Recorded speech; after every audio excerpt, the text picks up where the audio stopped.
creepy dito sa loob. Ayaw ko, kinakabahan ako. Takot.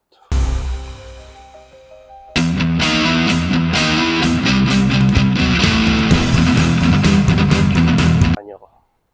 Lakad tayo. Tignan nyo, oh. Paka-fog. Kapal ng fog.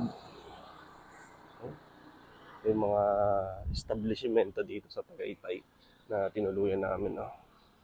May kainan dito, may eskwelahan. Yan. May mga motor na. Ito, Lomi. May dito Lomihan. So, ito yung tinutuluyan namin. Shoutout po dito. Tagaytay Prime Residences. Shoutout.